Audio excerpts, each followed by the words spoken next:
이어서 SBS 12시 뉴스가 방송됩니다.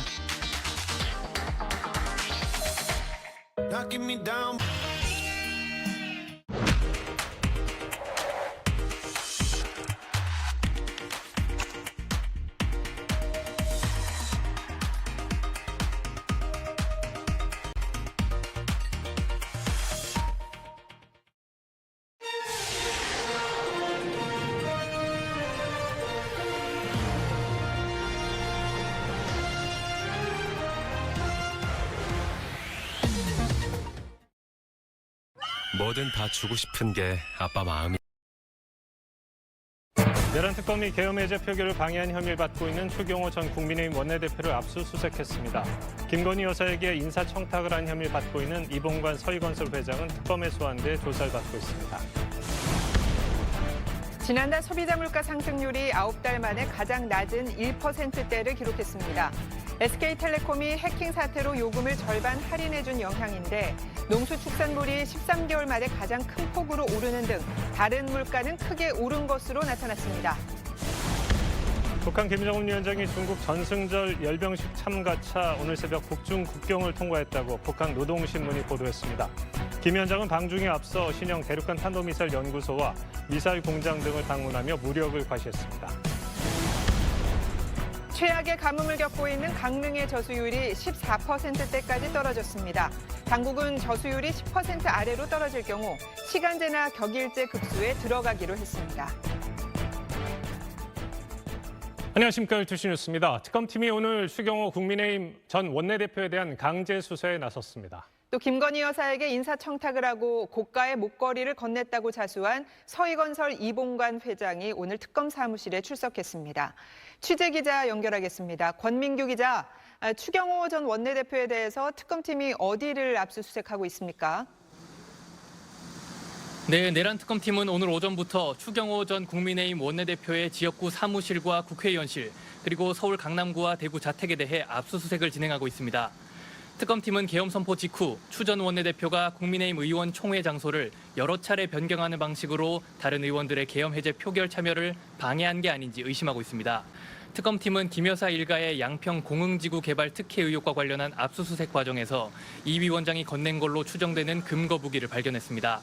특검팀은 이 위원장이 김 여사 측에 인사를 청탁해 국가교육위원장으로 임명된 게 아닌지 의심 중인데 조만간 이 위원장에 대한 소환 조사도 이뤄질 걸로 보입니다. 지금까지 특검 사무실에서 SBS 권민규입니다. 어제 민주당과 조국혁신당 의원들이 윤석열 전 대통령이 수감 중인 서울 구치소의 CCTV를 열람했습니다. 지난달 특검팀이 체포영장 집행을 시도할 때 상황을 확인한 건데 당시 윤 전 대통령은 특검팀에 당신이 검사를 해봤냐며 완강하게 저항한 것으로 전해졌습니다. 배준우 기자입니다. 국회 법제사법위원회 소속인 민주당과 조국혁신당 의원들이 서울구치소로 들어섭니다. 당정이 2차 민생회복 소비 쿠폰 지급 대상에서 고액 자산가를 제외하기로 했습니다.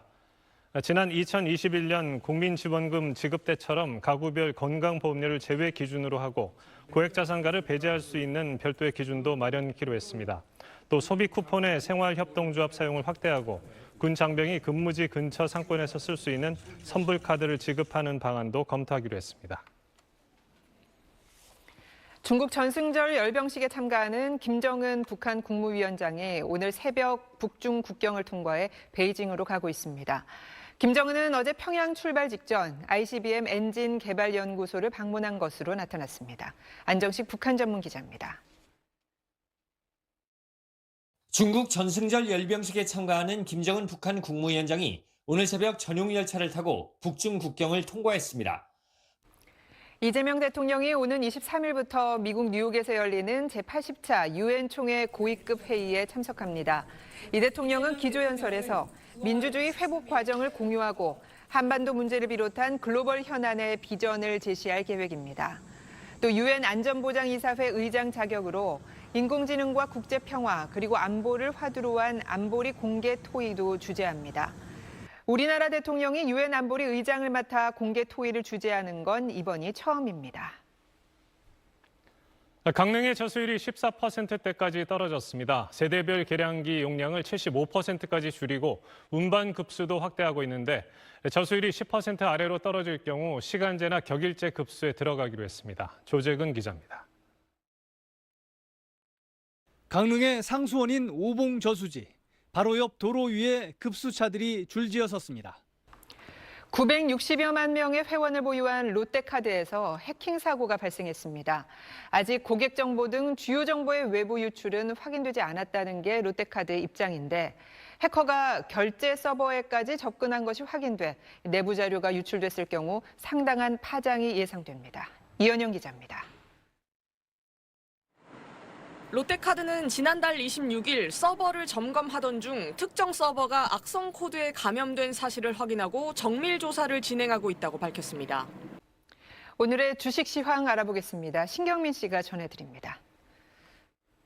네, NH투자증권입니다. 전일 급락했던 반도체, 방산, 조선주가 반등하며 코스피가 오름폭을 키워가고 있습니다. 저가 매수세가 유입되면서 외국인이 6거래일 만에 물량을 담아내고 있는데요. 코스닥 시장도 오름폭을 키워가며 800선 회복을 목전에 두고 있습니다. 해킹 공격을 받았다는 의혹의 약세입니다. 또 삼성전기는 T사양 부문의 매출 증가 전망으로 4% 넘게 오르고 있습니다. 이 시각 현재 원달러 환율은 2원 내린 1,392원에 거래되고 있고 3년 만기 국고채 금리는 2.435%를 기록하고 있습니다. 지금까지 NH투자증권이었습니다.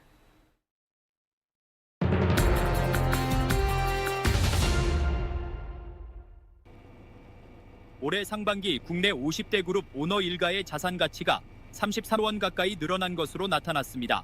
리더스 인덱스가 50대 그룹 오너 일가 623명의 자산 가치 증감을 분석한 결과 올해 초 대비 32조 9,391억 원 증가한 144조 4,857억 원으로 집계됐습니다. 전화번호 신고하기 메뉴를 클릭하면 보이스피싱 전화번호 신고 페이지로 연결되며 확인 절차를 거친 뒤 이용 중지됩니다. 소비자들은 신청한 적 없는 카드가 배송되는 사기가 의심되면 배송원이 알려주는 카드사, 콜센터 번호로 전화하지 말고 이 조회 서비스를 통해 확인하면 됩니다. 경제 365였습니다. 5천만 원까지였던 예금 보호 한도가 어제부터 1억 원으로 늘어났습니다. 시중은행보다 금리가 높은 이 금융권으로 자금 이동이 일어날 수 있는데 아직은 잠잠합니다. 노동규 기자입니다. 24년 만에 예금 보호 한도가 늘어난 첫날, 시중은행 창구에선 새로운 안내 절차가 생겼습니다. 일상에서 마주치는 역설, 서정시인 정호승은 단순한 위로를 넘어선 깨달음으로 우리 삶을 위로합니다. 이번 주 읽어볼 만한 신간들을 이주상 기자가 소개해드립니다. 평범한 일상의 공간에서 삶의 진실을 발견하게 해주는 시인 정호승의 시집 편의점에서 잠깐입니다. 는 두 유령을 통해 민주주의의 가치에 대해 생각하게 해줍니다. SBS 이주상입니다.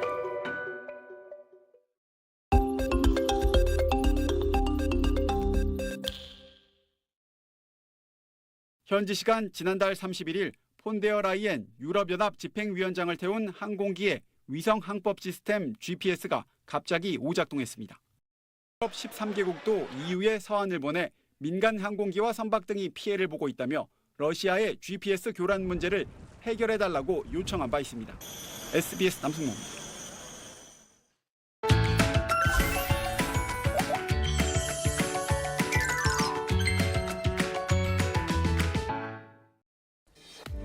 안녕하세요. 생생지구촌입니다. 세상은 넓고 아직 우리가 모르는 자연의 신비도 정말 많은 것 같습니다. 브라질에서 폭포를 거슬러 올라가는 물고기들이 포착돼 화제라고 하네요. 주황색 몸에 검은 반점이 있는 작은 물고기들이 폭포 뒤편의 미끄러운 바위를 힘차게 거슬러 올라갑니다. 마치 영상을 거꾸로 재생시킨 듯 신기한 광경이죠. 브라질 아키다우아나강 폭포에서 포착된 모습입니다. 이 물고기의 정체는 호박벌 메기로 그동안 개체수가 적어 연구가 부족했는데 최근 더위를 피해 늦은 시간에만 바위를 기어오르는 독특한 습성을 확인했다고 하네요. 전문가들은 이 물고기가 몸을 좌우로 흔들어 몸과 바위 사이에서 흡착력을 만들어냈을 걸로 보고 있습니다. 폭포 바위를 기어오르는 정확한 이유는 아직 밝혀내지 못했지만 번식과 관련된 행위로 추정한다고 하네요. 남의 집 담장 넝쿨을 왜 후려치는 걸까요? 건너편으로 가서도 거침없는데 자세히 보니 넝쿨 위로 빼꼼 뭔가가 보입니다. 인도 북부 우타라칸드주의 한 마을에서 일어난 일입니다. 야생 킹코브라 한 마리가 주택가에 나타났는데 신고를 받고 출동한 산림청 직원이 간신히 숲으로 돌려보냈다고 하네요. 킹코브라는 길이가 5.5m까지 자라는 큰 독사로 코끼리도 한 번에 물어 죽일 수 있는 맹독을 지닌 걸로 알려졌습니다. 지금까지 생생지구촌이었습니다. 네, 이 시각 고속도로 상황 전해드립니다. 지역마다 조금씩 다른데요. 먼저 수도권에서는 점심시간대에 접어들며 교통량이 크게 줄면서 가장 긴 정체 길이마저도 7km에 그치고 있고요. 경남권에는 매우 강한 비가 퍼붓고 있는데요. 특히 10번 노선 주행하신다면 북창원 일대 주의가 필요하겠습니다. 평택 방향으로 아직 남한산 일대가 힘겹고요. 한편 도심 진입은 1번 경부고속도로가 가장 힘겨워서 서울 방향 양재부터 반포까지 답답합니다. 지금까지 고속도로 교통방송이었습니다.